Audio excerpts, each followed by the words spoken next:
winning side of a close game must feel pretty good. Yeah, it's good. We were obviously pretty well documented. We didn't deal with that sort of situation well last year, and I guess to have that belief this year that we can finish out games is really pleasing. Could you actually feel the processes that you put in place on the ground there? I guess a lot was said about putting him on the training track into practice when it gets close. Could you feel the process happening? Yeah, we could. We sort of looked in. You could look in each other's eyes towards the end of games, and everyone was sort of pretty determined. We all knew what we had to do, structurally speaking, and I think we executed it pretty well.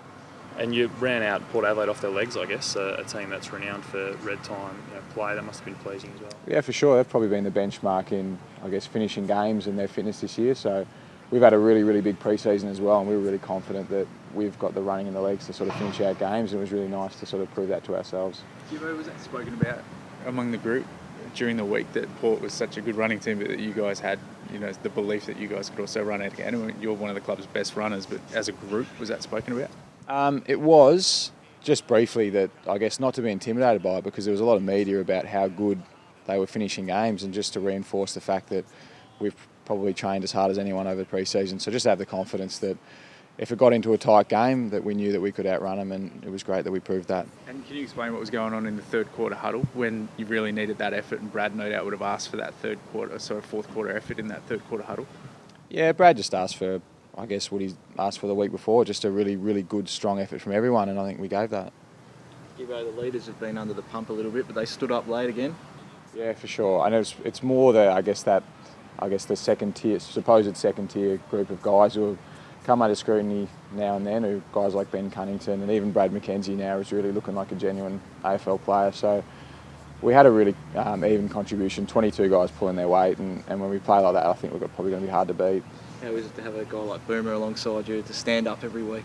Yeah, it's good. I mean, people say that you don't want to rely on him, but he's one of our best players, and every single team in the league would rely on their better players. So while we don't want to have an over-reliance on him, he certainly, when he pops up and does what he does, it's pretty good for us, yeah. And those little legs, he kicked it, I think it might have been 60, maybe 65, pushing that goal he kicked. Do you think he could kick it when he... I thought he was probably going to sell a bit of candy and try and get around Schultz, but no, he's a great kick, and credit to him. He takes the moment and nailed it. Two of the standouts of the game, probably Ben Cunnington and Levi Greenwood.